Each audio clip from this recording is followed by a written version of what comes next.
Hello viewers, good morning and a happy Monday to each and every one of you. You're watching 284 Media out of Tortola, Virgin Islands. I'm Ron Grant bringing you this special report. The British Virgin Islands Red Cross is a non-profit, volunteer-run humanitarian organization and through its many programs provides assistance to persons within the BVI who are in need. Now, the organization is a part of the Global Voluntary Network, responding, of course, to conflicts, natural disasters, and individual emergencies, whether health or social. With this in mind, the BVI Red Cross needs your help. The BVI Red Cross recently launched an online blood donor campaign to attract new blood donors. Allow me to put this into perspective for you.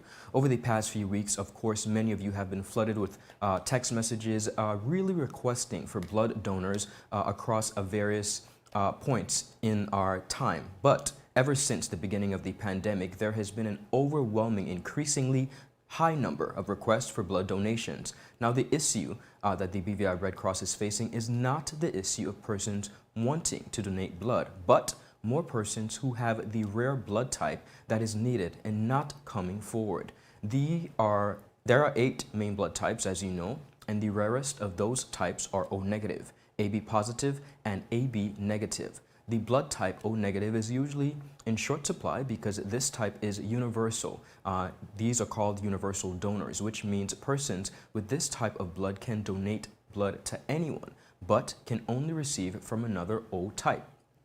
Another challenge, of course, is that the BVI population is very small and blood only has a shelf life of 30 days. Joining us to explain all of this and to put it into perspective, really explaining why the BVI Red Cross needs your help, is Director Stacy Lloyd. I want you guys to remember that your blood donation is simply the best social help you can give. Stick with us. After a word from our sponsors, we'll be right back.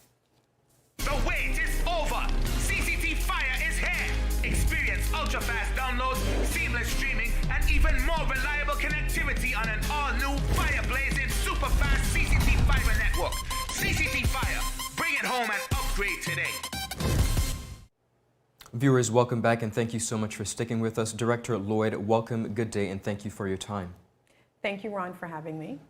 We are at a very pivotal point. The BVI Red Cross needs the public's help earnestly. Recently, as I mentioned before, the BVI Red Cross launched an online blood donor campaign to attract new blood donors. Before we get into the conversation, I want you to put the need of the BVI Red Cross as it pertains to blood donations into perspective for us.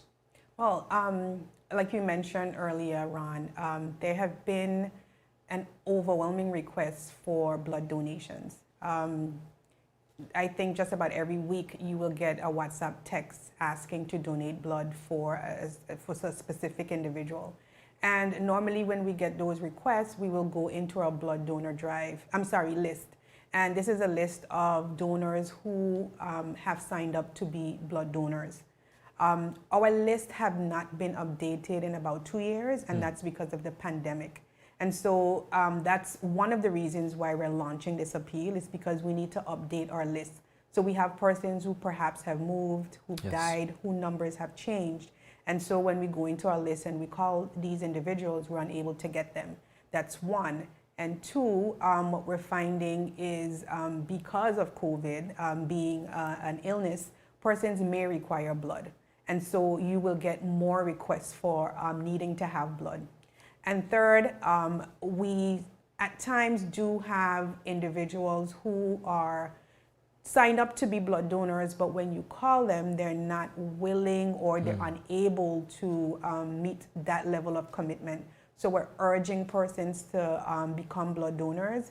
And I also want to have an opportunity to explain to persons, when you do make this commitment, that you are saving a life. And so when we do call and ask you to donate for a specific individual, that you are committed to doing this, and what happens when you do this, you're saving a life. Absolutely amazing, and I'm really glad that you put that latter part into perspective, because we don't want persons to just sign up, but in signing up, they need to understand the high level of responsibility that comes with that. And like you said, when you're called, it's paramount that you make yourself available if you are going to sign up to be a blood donor. Yes. In addition to that, we have some other challenges. I want to talk about the rare blood type and of course our small population that sometimes in this case may work against our advantage?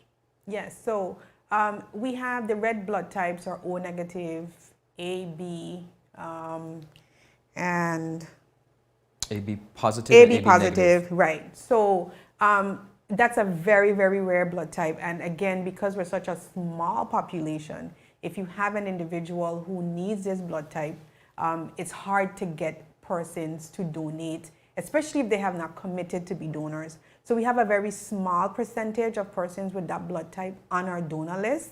And it's kind of taxing to ask the same individuals to constantly donate blood. So we're asking persons with those blood types to please come forward and register to be a donor. There are persons who need these type of blood, and they could only receive this from O negative and AB negative. They can only receive from those blood types. And so we're very much appealing and urging for those persons with those blood types to register to become a donor and help save a life. Well, Stacey, I am a part of that demographic that you just raised. So before we go, I would like to get the ball rolling by volunteering to be a blood donor. I've never done it before, but in this case, I do think it's important when you look at both perspectives. So we'll start the ball rolling, and I'll take care of that before you leave. Thank you so much, Ron. Absolutely. I want to touch on COVID and the blood donations. What should persons really be aware of if they have contracted COVID, have symptoms, but still want to be a blood donor? How does that work? Well, it's a two-part. We have persons who are concerned about being vaccinated and giving blood. And so there's a lot of misconception that if you have received the COVID vaccine that you cannot give blood. That is not true. What is recommended by the experts is 2 weeks from your vaccination, you can provide blood. So that's one. Two, if you have symptoms or you have recently contracted COVID, we would request like you wait like around a month before you can donate blood. Okay. So you can donate blood. Also, when you do go to give blood, you're going to be asked about your symptoms. You're going to be asked about how soon or have you contracted COVID. So the healthcare practitioners do a very good job at monitoring that aspect. But I really want to hit two persons that you can donate blood, even if you've been vaccinated and even if you've contracted COVID. There's just a waiting period. So 2 weeks after you've taken your vaccine or booster and a month after you've contracted COVID. Wonderful. Thank you for that clarification. I want to thank you so much because the BVI Red Cross continues to do remarkable work, but a lot of persons fail to understand that many of these initiatives cannot work without the public support and help. And in this case, making sure that we have, one, an updated blood donor list, and two, we have persons who not only on that list, but are willing to participate and to support. You mentioned earlier about saving life, by being a blood donor. Your blood donation is said to essentially be the best social help. So I do want to thank you for this opportunity to come and speak with the Virgin Islands community and really encourage them to, really get on board. As you mentioned, every week we come out and we go into our WhatsApp and we see a message, and at the end of the day, that message could essentially, on one occasion, be a message for you as an individual or a close family member really needing a blood donation. So we want to employ persons. Ms. Lloyd, before we go, how can persons get in contact with the BVI Red Cross Association who are willing to be blood donors? Well, we do have an online drive that's going right now. Okay. If you visit our Facebook, Twitter, or Instagram page at BVI Red Cross, and you scroll through, you will see our link where you could just click and you could complete the online registration to become a blood donor. If you don't want to share your information, you can indicate so in terms of like perhaps your name, your employer. That's fine. There is an opportunity for you to opt out of that. Okay. You can also visit our office or go directly to our website at www.redcross.vg. And I also want to urge persons, if you do have a medical condition or if you are of that demographics that cannot give blood or if you're uncertain, speak with your healthcare practitioner and they would advise you on if you can give blood. But again, we're urging, we're seeing the need in the community. And this, like you said, is a very high social responsibility to be able to give your blood to save a life. So we're appealing and we're asking persons to please come forward and register. Now, we're also going to be going out into the community and we're going to be doing pop-up blood donor drives. So it's an easy process. Write your name, number, email address, and that's it. So we're going to be in various parts throughout Tortola, Virgin Gorda, Anegada, and Just Van Dyke. Wonderful. Once again, viewers, we want to employ you to really take this social responsibility to heart. If you can, if you are eligible to be a blood donor, the life you save could very well be your own. Viewers, that is all the time we have with the BVI Red Cross this morning, but that is not all the content. We want to thank you for joining me for this special report. But this evening at 6 p.m., of course, my colleague Kamal Haynes and I will be bringing you the daily update of news both locally, regionally, and internationally. Lots have taken place over the weekend. We're going to bring the update for you. I'm Ron Grant. Have a beautiful rest of the day. Bye-bye.